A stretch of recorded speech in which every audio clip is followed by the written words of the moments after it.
Laki-laki muslim tidak diperkenankan untuk isbal. Isbal adalah menjulurkan pakaiannya lebih dari mata kaki. Kata Nabi SAW, celana yang di bawah mata kaki maka tepatnya di neraka.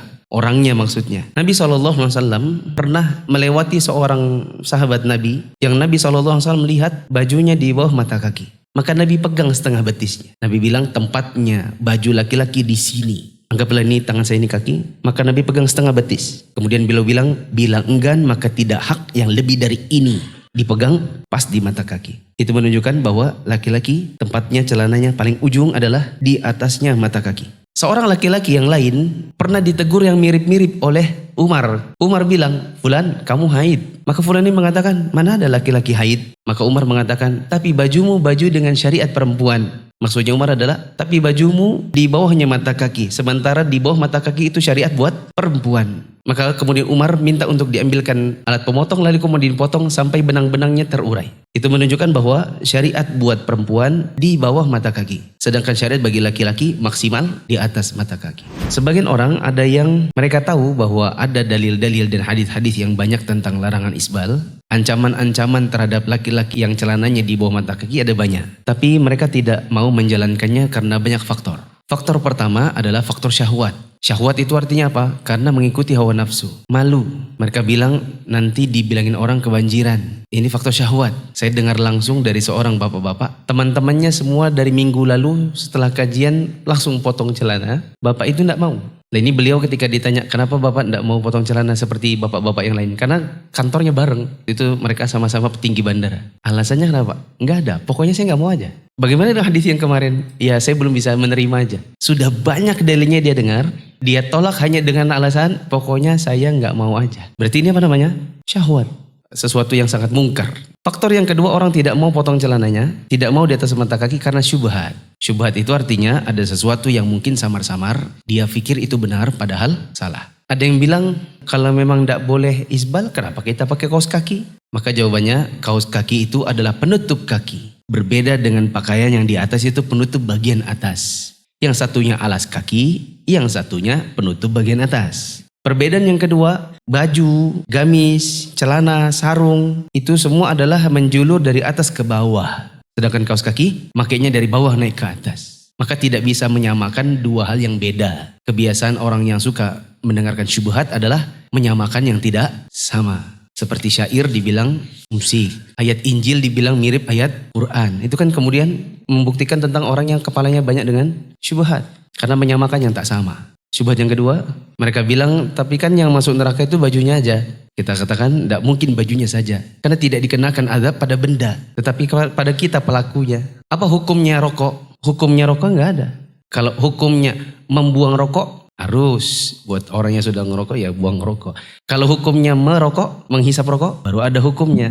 Maka kita tidak kenakan hukum itu pada bendanya, tapi pada kita yang menggunakannya. Syubhat yang ketiga, kata mereka Raja Saudi aja isbal. Coba lihat bajunya Muhammad bin Salman, Raja Salman. Maka jawabannya gampang, bahwa Raja Salman, Muhammad bin Salman, dan siapapun raja di muka bumi ini, mereka semua hamba yang mereka harus tunduk terhadap aturan Islam. Aturan Islam ini tidak mengenal kaya dan miskin, tidak mengenal penguasa dan rakyat jelata. Maka mereka pun sama. Apabila mereka tidak patuh, maka mereka pun masuk neraka. Buat apa kita berdalil dengan manusia biasa? Yang bisa dijadikan dalil itu adalah Nabi SAW dan para sahabatnya dalam kondisi mereka berijma. Jangankan Raja Saudi, Abu Hurairah saja apabila salah maka nggak diikuti. Syubhat yang lain, nah ini yang berat. Sebagian orang mengatakan isbal itu baru berdosa kalau sombong. Kalau ditanya apa alasannya, kebanyakan ustadz-ustadz yang mereka tidak mau memotong celananya, ya karena lebih dari mata kaki, mereka mengatakan karena Abu Bakar pernah bertanya kepada Nabi. Ya, karena Nabi SAW mengatakan janganlah isbal, karena isbal itu termasuk bentuk kesombongan. Maka Abu Bakar bertanya, ya Rasulullah, sesungguhnya saya ini kalau pakai sarung, maka dia kadang-kadang kalau bahasa kita melorot, turun dari tempatnya. Kalau saya tidak perhatikan dia suka melorot. Maka Nabi SAW mengatakan engkau tidak termasuk orang yang sombong. Lalu mereka memahaminya dibalik.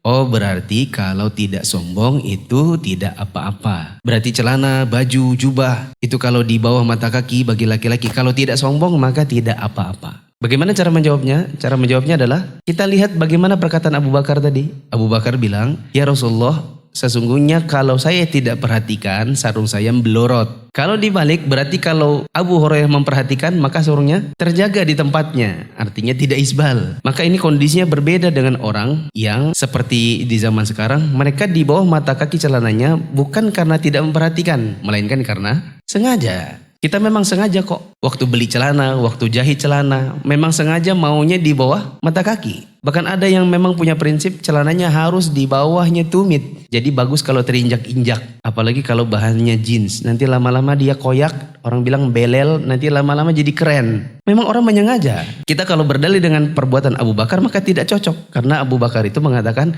kalau saya tidak perhatikan. Adapun kita di zaman sekarang melakukannya secara kesengajaan. Syubhat yang lain, ada syubhat dan ini syubhat yang bagi saya paling berat karena menggunakan kaidah fikih. Kalau dikasih kepada penuntut ilmu ahlu sunnah yang baru mengaji bisa jadi kena syubhat dan berat karena ilmiah, yaitu pakai kaidah hamlul mutlak alal muqayyad wajibun. Mengambil yang mutlak didorong kepada yang muqayyad itu wajib sifatnya, yaitu kaidah apabila ada dalil satunya mutlak satunya muqayyad maka yang mutlak ini dibawa ke muqayyad.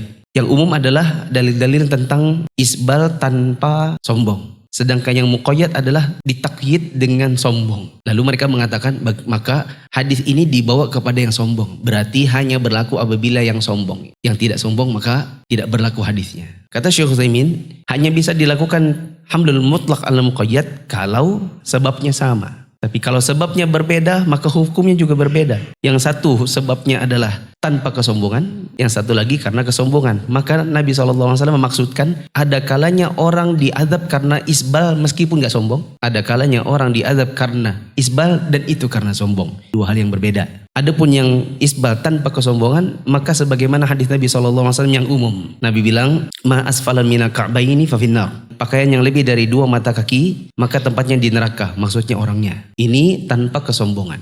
Adapun yang dengan kesombongan maka sudah kita baca di dalam buku ini ada banyak dalil-dalil yang mengatakan orang-orang yang isbal dengan kesombongan maka mereka azab dengan beberapa hal. Allah tidak akan ajak bicara, wala yanzur ilaihim, Allah tidak akan lihat mereka di hari kiamat, wala yuzakkihim, Allah tidak akan sucikan mereka dari dosa-dosa mereka, walahum adzabun alim, dan bagi mereka azab yang pedih. Ini dua hal yang berbeda. Silakan teman-teman memilih yang mana teman-teman mau. Semoga nggak ada lagi yang bilang pokoknya saya nggak mau. Kenapa? Pokoknya nggak apa-apa. Pokoknya saya nggak terima aja.